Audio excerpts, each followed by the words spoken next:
जौनपुर में 7 मार्च को मतदान होने वाला है। ऐसे में सभी प्रत्याशी जनसंपर्क करना शुरू कर दिए हैं। इस समय मौजूद है मड़ियाहूं विधानसभा में। तस्वीरें आपको दिखाएं तो हमारे साथ वीआईपी के प्रत्याशी अशोक सिंह जी हैं, जो कि लगातार जनसंपर्क कर रहे हैं। अगर मड़ियाहूं की हम बात करें तो यहाँ से अभी तक लीना तिवारी, जो बीजेपी अपना दल इस गठबंधन से थी, वो विधायक थी, लेकिन इस बार उन्होंने इतना विकास कार्य किया था कि उनकी पार्टी ने उनको टिकट नहीं दिया और भदोही के रहने वाले डॉक्टर आर.के. पटेल को प्रत्याशी बना दिया। वहीं सपा से सुषमा पटेल जो है वो प्रत्याशी बनाई गई हैं। सुषमा पटेल के बारे में अगर हम बात करें तो मुगरा बादशाहपुर से बसपा की प्रत्याशी थी और विधायक चुनी गई थी, लेकिन मुगरा बादशाहपुर में विकास का कोई कार्य नहीं हुआ, जिससे लोगों में नाराजगी देखने को मिल रही है कि सुषमा पटेल यहाँ पे भी विकास नहीं करेंगी। ऐसे में एक नाम बचता है अशोक सिंह का, जो महाराष्ट्र के उद्योगपति हैं, समाज सेवी हैं। लगातार कोरोना काल में भी इन्होंने कार्य किया अपने जनपद में। हम इनसे बात करेंगे। सर, आपका स्वागत है। जी बिल्कुल। आप क्षेत्र में जा रहे हैं, जनसंपर्क कर रहे हैं, क्या लग रहा है जनता का मूड, हवा का रुख किधर इस बार?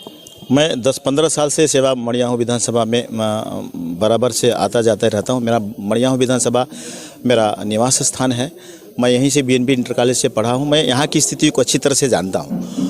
आपने देखा होगा, जैसे आपने कहा कि यहाँ पे 2 पार्टियां थी मैदान में, जो सपा गठबंधन था, जैसे मैंने अभी आपको बताया, सपा का गठबंधन राजभर और उससे अपना दल से था, और फिर दूसरे अपना दल से यानी अपना दल से अनुप्रिया पटेल का, और फिर यहाँ पे इनका बीजेपी का गठबंधन था। आपने देखा होगा, और निषाद पार्टी का। तो आपने देखा होगा कि दोनों ने इम्पोर्ट किया, दोनों पटेल को, एक को सुषमा पटेल को वहाँ से उठा के लेके आए और इनको आर.के. पटेल को भदोही से उठा के लेके गए। तो क्या अगर उनको पटेल ही देना था तो क्या मड़ियाहूं विधानसभा में पटेल नहीं थे? और ठाकुर और ब्राह्मण का बाहुल्य एरिया है मड़ियाहूं विधानसभा। किसी ठाकुर को उन्होंने टिकट नहीं दिया, दोनों पार्टियों ने, न किसी ब्राह्मण को टिकट दिया। तो ये ठाकुर और ब्राह्मण का अपमान है यहाँ पे। और मैं इतने दिन से काम कर रहा हूँ, विकास की बात आप करेंगे तो फिर आपने देखा होगा कि जब आप जौनपुर से चलते हैं भदोही के लिए, जो आधे घंटे का रास्ता है मिर्ज़ापुर जाने के लिए, भदोही और जौनपुर के बीच में, उसको 6 घंटा 7 घंटे लग जाते हैं। अगर ट्रैफिक की लग गया तो वहाँ पे आपने देखा होगा 10 घंटे भी लग जाते हैं। तो मैं उस विकास करने के लिए मड़ियाहूं विधानसभा में मैं पैदा हुआ हूँ। इसलिए मैं वीआईपी पार्टी से आया कि क्योंकि वीआईपी पार्टी का एक चीज़ मुझे अच्छा लगा कि वीआईपी पार्टी का गठबंधन बिहार में इसी भारतीय जनता पार्टी और यूनाइटेड से है। वहाँ के नीतीश जी मुख्यमंत्री हैं, उनके साथ गठबंधन की सरकार है। इनका रिजर्वेशन का मांग उन्होंने कुछ रखा था इनके भारतीय जनता पार्टी के बीच में, उन्होंने उसको ठुकराया था। तो निषाद, जो संजय निषाद जी हैं, निषाद पार्टी से जो बीजेपी का गठबंधन है, वो बिक गए, ये बिके नहीं। इन्होंने अपने अड़े रहे रिजर्वेशन पे। तो मैं यहाँ पे हर समाज के लिए काम करने के लिए अड़ा रहूँगा और उनके लिए काम करूंगा, मड़ियाहूं की जनता के लिए काम करूंगा। इसलिए मैं वीआईपी पार्टी का सदस्यता ग्रहण किया और वीआईपी पार्टी के लिए मैदान में आया हूं कि उनके विचार अच्छे हैं। मैं मड़ियाहूं का विकास करने के लिए आया हूं, हर समाज का मैं भला करने के लिए यहाँ पे आया हूँ। मड़ियाहूं के विकास की आप बात कर रहे हैं, आप खुद उद्योगपति हैं, महाराष्ट्र के जो है रहने वाले। आप देख रहे हैं कि जौनपुर के अधिकांश लोग जो है रोजगार की तलाश में मुंबई जाते हैं। तो अगर आपको जनता चुनती है, मौका देती है, तो अपने मड़ियाहूं क्षेत्र के लोगों के लिए रोजगार के लिए क्या कदम उठाएंगे? जी बिल्कुल। मैंने आपको जैसे बताया था, कई बार मैं लोकसभा का चुनाव भी लड़ चुका हूं। यही कारण हुआ कि मुझे पार्टी जौनपुर से उठा के कहीं और बाहर दे रही थी। मैं पार्टी का नाम नहीं लूँगा, आपको पता होगा।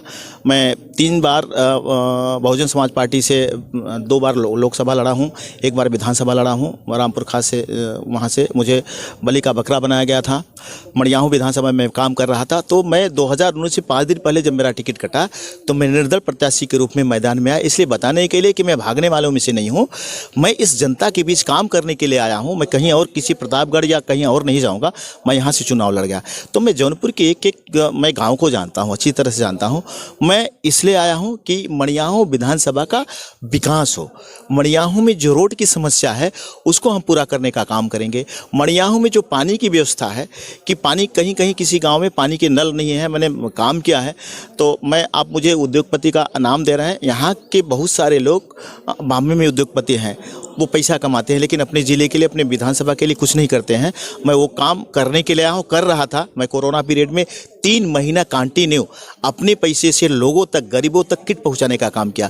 जहाँ पे पानी की दुर्व्यवस्था थी वहाँ पे न लगवाने का काम किया है।